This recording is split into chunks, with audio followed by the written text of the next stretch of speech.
There are 34 million small businesses in the US. 51% of those are owned by baby boomers. And yet 95% of those businesses are deemed unsellable. And why is that? Well, for two primary reasons. Number one is that they never reach that important threshold of $500,000 annual net margin. And number two, they're very owner dependent. In other words, you remove the owner and there's not much of a business left. In other words, there's no people or systems that new party is inheriting and taking over. And so they're buying blue sky. Well, in today's episode, we're going to talk about scale through hiring and outsourcing.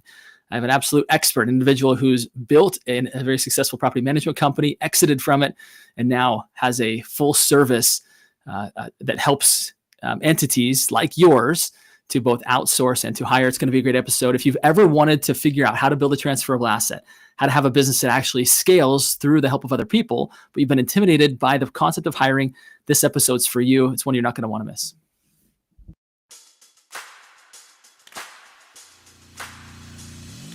So the big question is this: how do those of us in the real estate industry who have crazy amounts of ambition, how do we think bigger than the building of our own empires? How do we create success and significance, income and impact?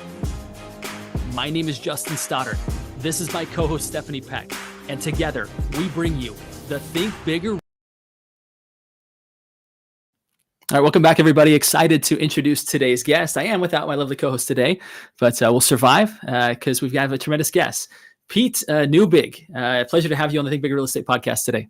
Justin, thanks so much for having me on, man. Appreciate it. Yeah, my pleasure. I knew I liked you as soon as I heard you were from Houston. As I told you, my wife and I spent 6 months in Houston, and it was amazing. The people down there are just an absolute delight. So pleasure to have you. For those who don't know Pete, Pete obviously is co-founder and CEO of VPM Solutions that helps companies to scale through hiring and outsourcing. Before that, Pete was an Ironman triathlete. Ladies and gentlemen, we are dealing with someone who is a serious competitor here. And additionally, as I mentioned, built a very successful property management company and exited from that. Pete, it's a pleasure to have you here today. Let's dive in, my friend. All right, let's get to it, man. Appreciate it.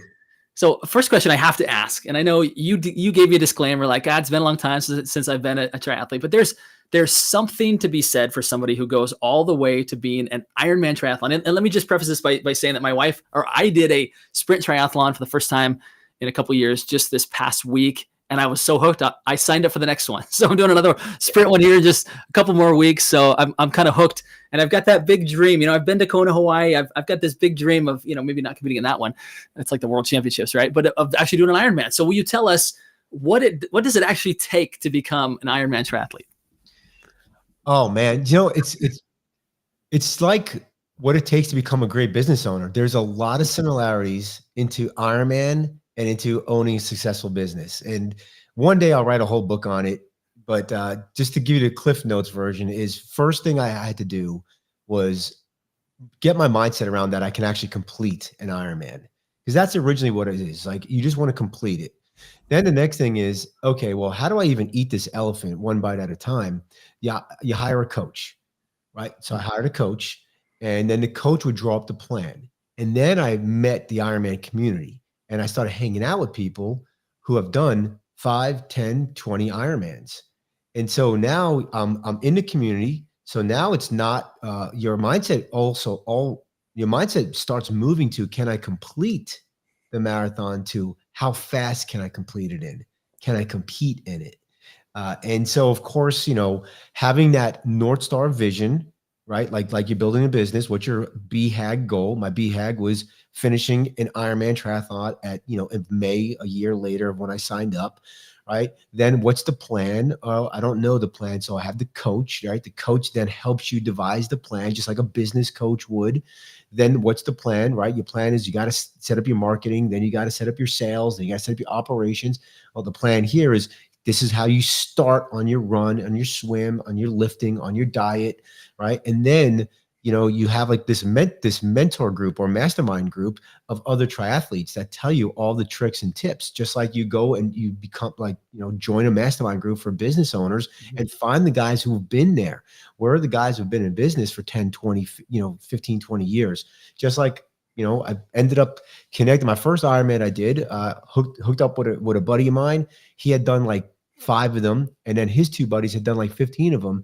And they literally just, just followed what they told me to do on how to eat on race day, how to eat before race day, things of that nature. So that's how I did it. It started off really, really scary, but by the time it was done, I trusted the training and I trusted, what everybody else was doing. And I knew I was doing it right. And my first Ironman was successful. Made it through just a small injury. And then you either get bit by the bug or you collect the t-shirt and the medal and call it a day. And I thought I just got the medal, the t-shirt, and called it a day.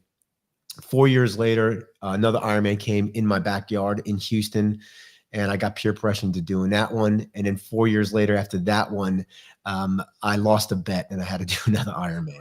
So that's how I did. That's how I did my 3 Ironman triathlons. Man, amazing. So many similarities. I mean, you pointed out many of them, but I think about wherever our audience is at right now with their business, right? Maybe they're to the point of saying like, I don't think I could ever sell my business. I don't even know if I can ever actually scale it. Right. And so they may be in that spot, very similar to how you were like, I don't know if I can actually do a triathlon. Right. And an Ironman, let alone. And little by little, you took the necessary steps. Number one, right. You dispelled the belief that you couldn't. You said, well, if somebody else can, I can. Right. That's the first invitation I would offer to everybody here. Right. Which is to believe that you can, and then hire a coach, and then surround yourself with people who have done it and are doing it. And all of a sudden your belief starts to change. If like, hey, they've got a body, I've got a body, and with the right training, this body can do what their body does. Right. Very similar to how kind of your mindset in business. Hey, if you watch someone like Elon Musk, who scales, multi-billion-dollar companies, multiple at the same time.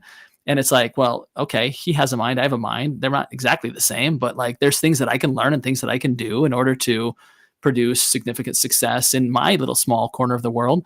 It's interesting to see the parallels there. I would say one of the best things I've ever did for my property management firm was I found an organization. It's called the National Association of Property Managers, NARPM. And I met a bunch of like-minded people. And when I first joined, I think I was managing like 60 properties, and 30 of them were mine. And then I met people who were managing 100, 200, 1,000, 1,500 properties. And I would just reach out to them, and you'd be surprised.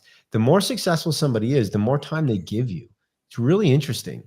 And especially if they're not in your market, but even people in my market would help me out, which is crazy because most realtors kind of hold their cards very closely to the chest.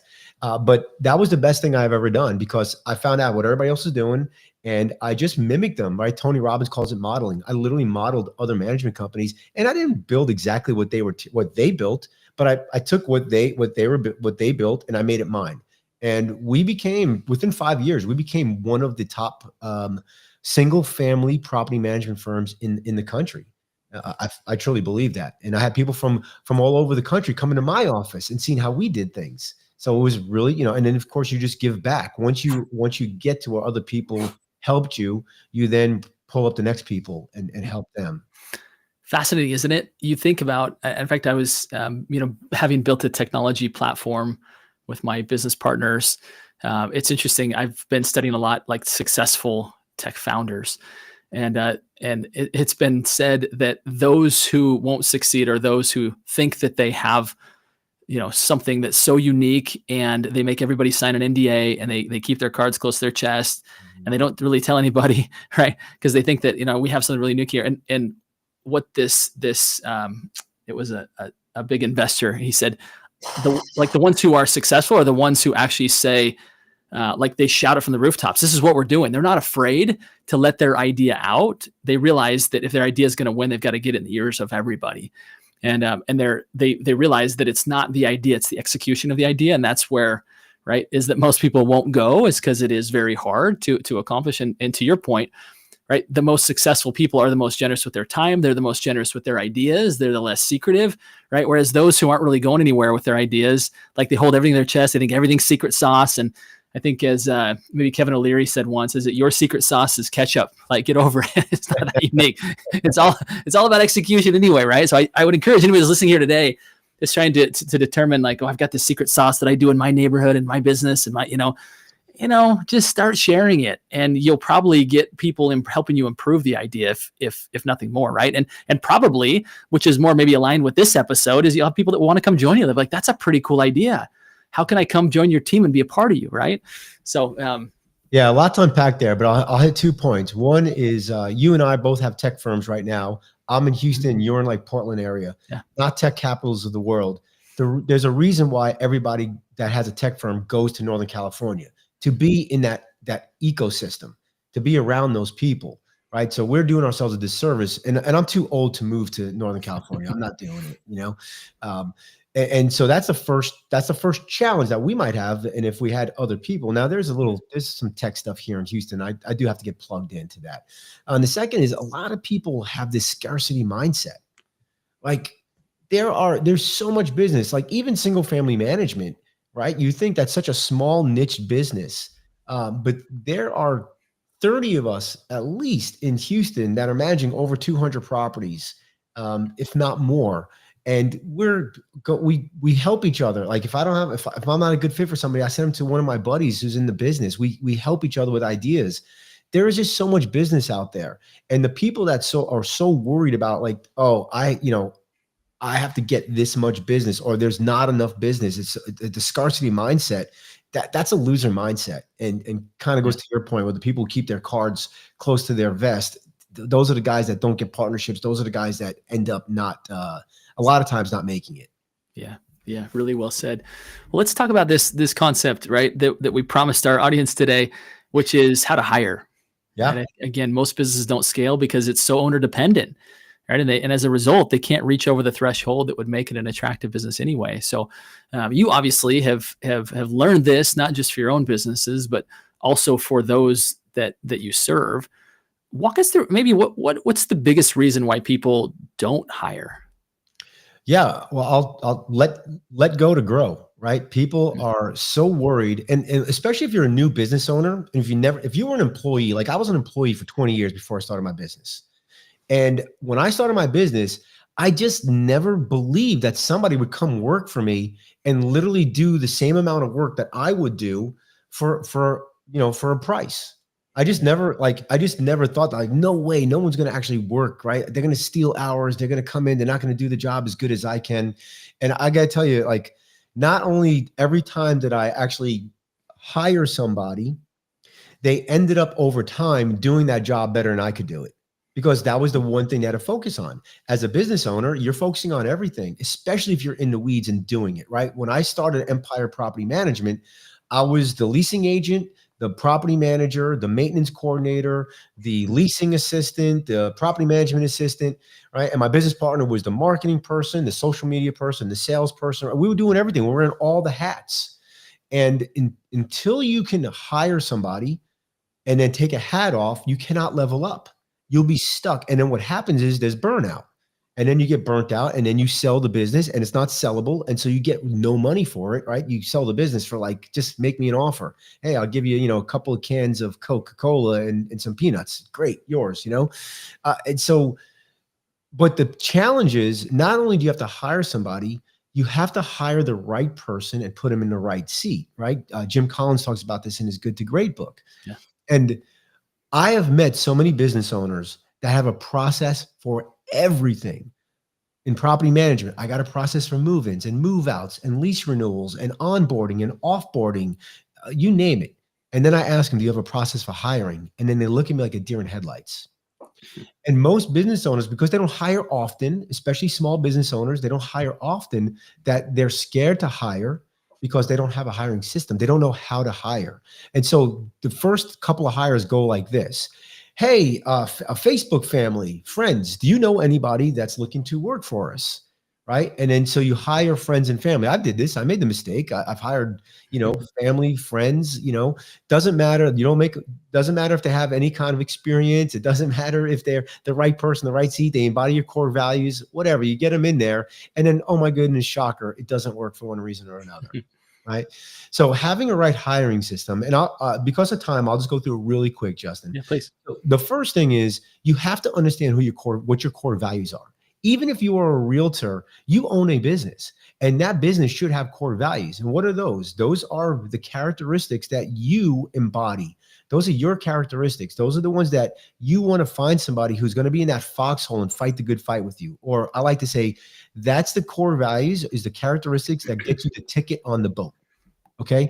So our core values for VPM is like provide customers the wow experience. We're positive, we're innovative, we're passionate. I'm looking for those kind of people. So I have interview questions specific for those type of for those people I'm looking for. So I want to make sure that they match with the type of personality or type of person I'm looking for. But that gets you on the boat. That don't get you a ticket to ride the boat just yet. Right. The next thing is you have to understand what the job role is. So before I put them in the seat, I need the instructions to the seat. That's what a job description is. It's different than a job posting. Okay. So a job posting, we're going to write something it doesn't have every detail in the job description, but the job description is the bullet points of all the things that you need that person to do. Because if you don't know what they need to do, they don't know how to do it. They don't know what to do. Right. So having a job description that says, answer phone calls, all other duties assigned by management is not a job description. Right? That is going to be failure. So you need to be super detailed and not like, because what happens, a lot of people just say, I just need somebody. Great. What do you need to do? I don't know. I just need somebody. And I'm just going to hire somebody. So now I have the right personality I'm looking for. I have the instructions. With those instructions, I should have a personality profile that tells me exactly the type of personality that will be a good fit for that job role. I'm a big fan of DISC. I know there's lots of others out there. I use DISC. So the easiest example on DISC is if I'm a salesperson, I'm an I. If I'm an accountant, I'm a C. So if I have something that's really super detailed and they need to, check boxes and dot I's and cross T's, I'm going to look for a C personality. If I need somebody that's customer facing, I'm going to need an I personality. So now I have the right person based on my core values. So I know they share those same values as me. They know the instructions of the seat. And now I could put them in the right seat based on their personality profile. Now, how do they row? Are they going to row in the right direction? Every job role in your organization should have a key performance indicator. So what is a key performance indicator? It's a metric. It's the metric. It's the one number or three numbers, no more than three for every job role in your organization. If you were on a deserted island and you couldn't see anything other than the spreadsheet that told you that this number was green and you knew that job was performing well, what is that number?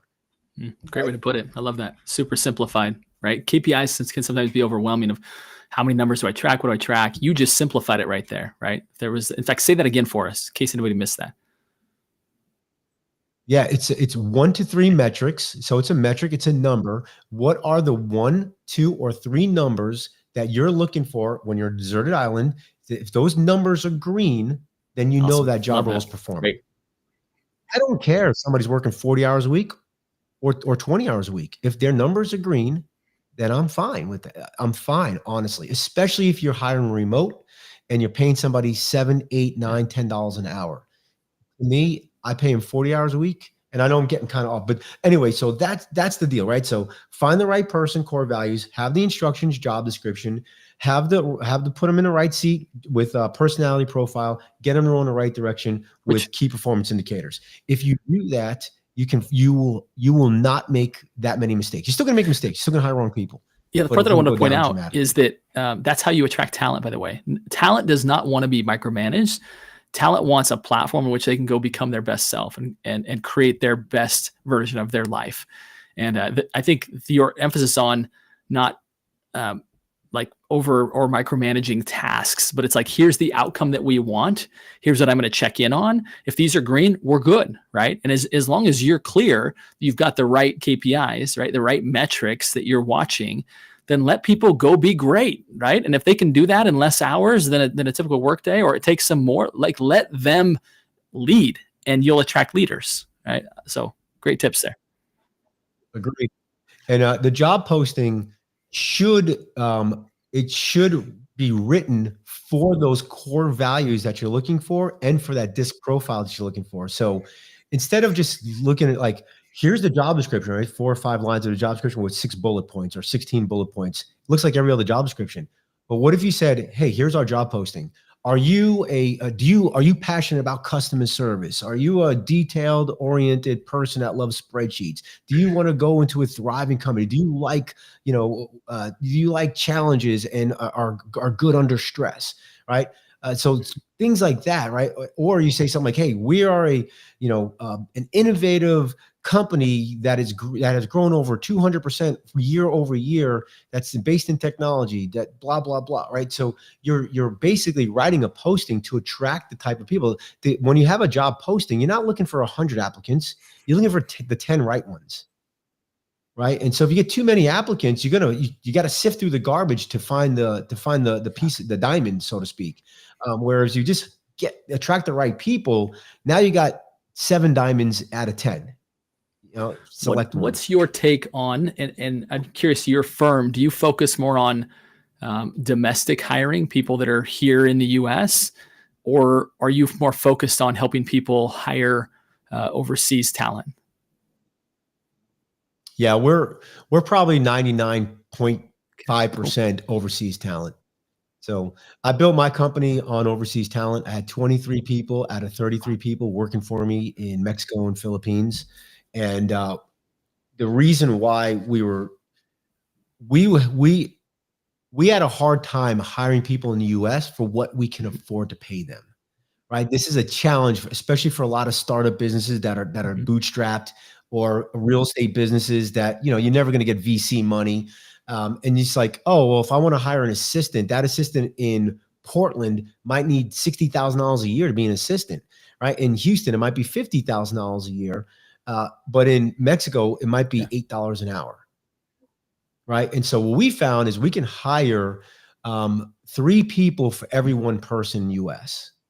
And when you are a business that is service-based, tasks are like water. They come every day, over and over, especially if you're in property management and real estate, right? How many calls come in? How many times you have to do updates? How many social media posts you have to do? It just happens over and over.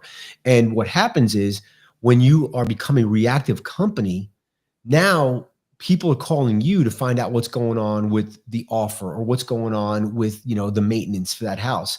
And now they're managing you. And then all of a sudden they see it's lack of communication. They think they have to manage you. You can't manage their sale or their investment, and then churn occurs. All right. And so then you lose clients. And so what we found is when we hired more people, we had more people that can do a specific task, do it really, really well. It was easy to create a KPI because you're doing one task, right? So for example, somebody was doing lease renewals. We had 984 single family properties. That's 984 residents. We had 1 person doing lease renewals. That's it. All right. But now my KPI for that person was super simple. Percentage of residents on a lease had to be 92%. Boom. And she got it to like 97%. And then what we could do is we can create a bonus structure based on the KPI. If you hit the KPI, you get a firm handshake. You exceed the KPI, we give you $100. $100 to somebody in the US, they get upset. They get offended. $100 to somebody in the Philippines, that's like 2 days of work. They're super excited about it. So these are reasons why I love hiring overseas, because obviously people are bilingual, right? Most of them are college educated or have some sort of college, and they're getting paid more than their local market can afford. So it's not like I'm hiring an illegal citizen in the US and I'm paying them nothing, right? And then their cost of living is the same as mine. I'm paying somebody who is a resident of Mexico at $10 an hour, where that's on the high end of the market. And so they're getting more, and they get to work from home. And so they're making more money than sometimes their parents that have been working for 20, 30 years in the same city. So you're lowering your cost. You're getting a much higher quality person in most cases, and you're helping somebody really make more money than they ever made in their life. It's interesting, the level of gratitude that I find from those who I've hired overseas. Whereas in America, unfortunately, there has been a sense of entitlement, right? Now the good ones are not not that, right? But many have a bit of a silver spoon in their mouth, and there's just an expectation of all the things that I'm going to get, and a lack of interest in all the things that they want or should be giving, right? And I feel like there's a certain, I think Brian Buffini called it the immigrant's edge, which of course, even if they're not an immigrant, but there's a certain amount of gratitude and hunger and hustle that you sometimes don't see with domestic talent, right? Or domestic teammates. And so I hear what you're saying is that there's a great opportunity, I think, not just to level up your own culture, but to keep costs down while finding people who specialize. And I think this concept of specialization of labor is what makes people great, and what makes probably leadership easy is because you've got one thing you're responsible for, or maybe at max 3 things you're responsible for. It's all predicated by and judged by a number, and then you give them the freedom to go produce. And of course, you're there to support them. But it's interesting for those of us who want to scale a business, right? I want to again speak to my real estate agent audience, and Pete, maybe you can speak this a little bit. What's the first hire that somebody should be making in real estate? What's and the first way to determine like this is probably something I ought to outsource? Can you walk us through that a little bit? Yeah, I would say first thing is you can almost do like a time study, right? So you do a time study, and then you write down all the stuff that you do that you don't like, right? Just because you don't like it, I promise you, there's somebody out there in the world that loves to do that stuff, right? Most likely, the things that you don't like to do are probably the disc profile that you don't have. If we talk about the personality profile. So, for example, if you are a great agent and you love to be customer facing and you love going on sales calls, but you hate the transaction coordination piece, and you hate doing the marketing piece, or you hate doing certain things that you have to do, well, those are the things that you look at to outsource, right? So I don't like doing the CMAs and doing all the paperwork and doing all this stuff. Well, heck, hire a transaction coordinator or hire an administrative assistant, and part of their job is the transaction coordination and the marketing. I think you can have somebody do 3 different types of jobs inside your company. I think after 3, it gets a little bit diluted, but you can have a KPI for each one of those spokes for their job role. And then it's like an amoeba, it splits as you grow. Now that person might have to do more transaction coordination, so they become the transaction coordinator, and then somebody else becomes the marketing person or social media person. Are you finding that with the advent of AI, you've got people in the Philippines who are pretty savvy at utilizing it, and even extending your ability to get even more work done faster? Is that a skill set that's being taught and understood to where you could really utilize those powerful tools with somebody that you hire? Are you seeing that at all? I think so, especially in the younger generation. I think they're really more open to it. And, a lot of people say, well, AI is going to replace the virtual assistant. And I think it's going to replace some of the jobs for the virtual assistant, but it's going to create more jobs. Just like you said, having a virtual assistant that understands AI and how they can utilize AI in your business for you, especially if your average property management owner is 52, 53 years old. These guys are not embracing AI. Right? They're just not, right? They're on their way out. They don't need to learn something new. But if they can hire somebody who embraces AI and they can put it in their company, this is huge for I think those that's folks. a really interesting way to scale. And to your point, it's not like all the jobs in small businesses today are being done, right? I think when you take a look at adding in additional teammates and additional, even AI support, it's starting to do the work that you should have been doing, right? Which includes growing the business, right? Think about all the things that you could be doing to scale up, to get referrals, to better follow up on opportunities. And that's where most businesses, I think, stop and are kind of on a roller coaster ride, because they only go get new business when they have to. And then as soon as they get busy with operations and current clients, they stop hunting, so to speak. They stop, gathering. And so they get busy. They have to get busy in fulfillment. Yeah, that's the E-Myth Revisited by Dr. Gerber. So if you had somebody that was consistently, that was their one job, was to follow up with these opportunities, right? how much more consistent could your business be, and how much more could you scale, especially when you had somebody there to then, instead of you having to jump in and do all the fulfillment, if you had a team around you that was trained to help with the fulfillment, right? And all of a sudden you really do own a business that is scalable and sellable. You've got what is a business? It's a series of people and systems that produce a positive outcome for a customer. And when it's only you, guess what? You don't own a business, you own a job, and nobody wants to buy your job, right? But when you start to parse out parts of that and give it to qualified people, and create systems around those people, now you actually have a business that one might exit, right? Yeah, my definition of a business is an enterprise that runs and grows. It's a profitable enterprise that runs and grows without Love you. it. And most of Every time you hire somebody and that you take a hat off and you level up. Some of the challenge I see with people is that they don't know what the next level does. So they go back to doing what they're good at. For example, like I didn't know what a CEO did for a property management firm, right? But I knew how to do property management. And so, when I hired my property manager, I had to learn a new skill, CEO. And so for some people, it's really hard because it's unknown. They don't know what to do, or they feel like if I'm not the hardest working person in my organization, then no one's going to work because they see the boss out there, golfing on a Friday afternoon. And I had a lot of challenges. I would get in before everybody, leave after everybody. I'd work weekends. I was the one who was stressed out all the time. And then finally I realized, you know what? This is my business. I was the one who put all of the money into it. I was the one who did, who burned the boat, so to speak, quit my job, start the business.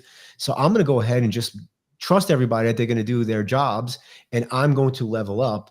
And when I sold the business, it was sellable because I was just the CEO. I wasn't the head cook and bottle washer. I had people and systems doing all the things to run the business. Yeah, I think that there's a certain amount of nobility in being willing to do everything, but a certain amount of naivety when you make it to where you always have to be doing that, right? Like people love to see the boss man roll up his sleeves and get to work, right? When he or she has to. And just to help everybody realize that we're in this together, but to continually do that, I think it limits not just the business, but everybody around you. It limits their opportunity because you can only grow so big, right? You can only create a big enough world, and your best talent will leave you because they see that like I have nowhere to go. Like there's nowhere to grow. This organization can only grow to a certain point, and that's not a big enough opportunity for me, right? Which is unfortunate. Well said. Yeah, the business is only going to grow to the level of the CEO.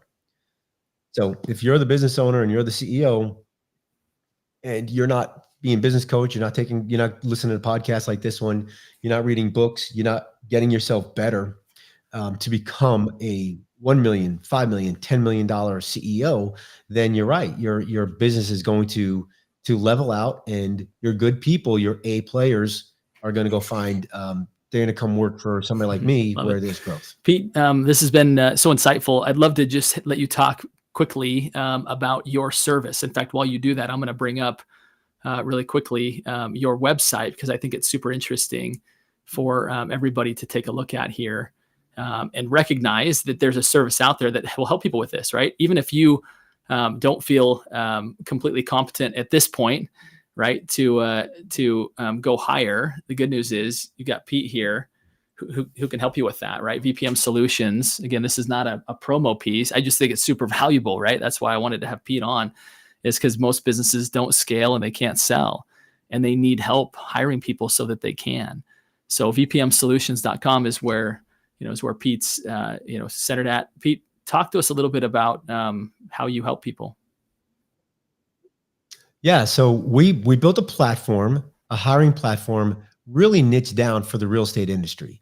So if you're familiar with like Upwork or Fiverr or something like that, we're like Upwork for the real estate industry. And how we differ is we got about 40,000 people on the platform looking for work in about about 125 to 150 different countries. We have online videos. We have disc profiling assessment tests, internet speed tests, English proficiency tests. And then we also built training, industry experts, myself, and vendors that support the industry built training for these folks to learn about the real estate industry.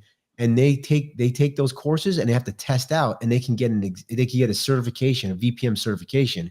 And then you can search folks by those certifications.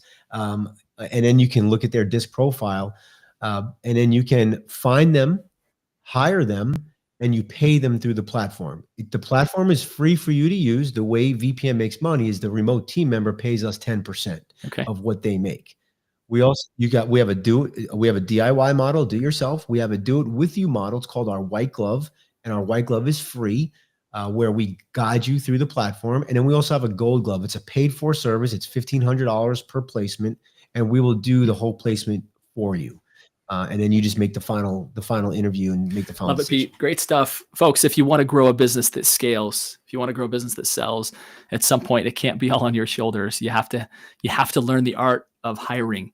And Pete, you've given us some great solutions today, not only for us to go do this ourselves, but more importantly, even to do this for us, which is extremely valuable. So I want to appreciate you being here today. I want to ask you one last question.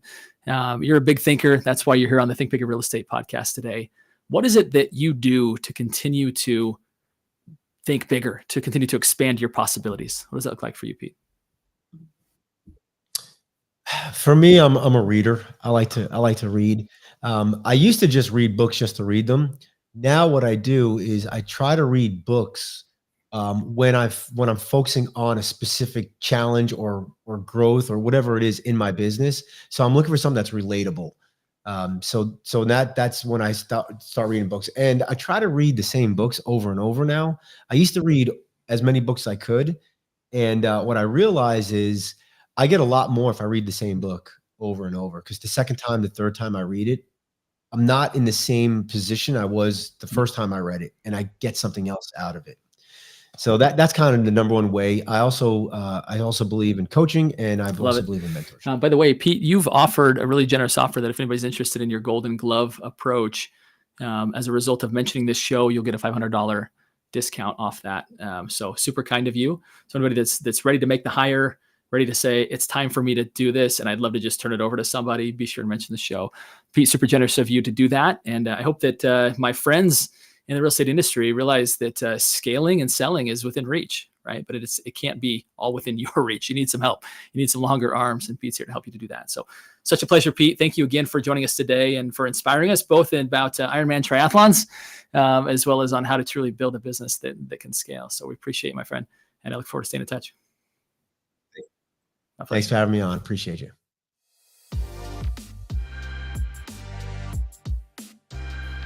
Before you go, we've got one more invitation for you. We all know that listening to a podcast is not enough to help you to become a big thinker and high achiever. We must take action. So the very first step, think about one lesson learned from this podcast that you'd like to apply, and send it to us in the form of a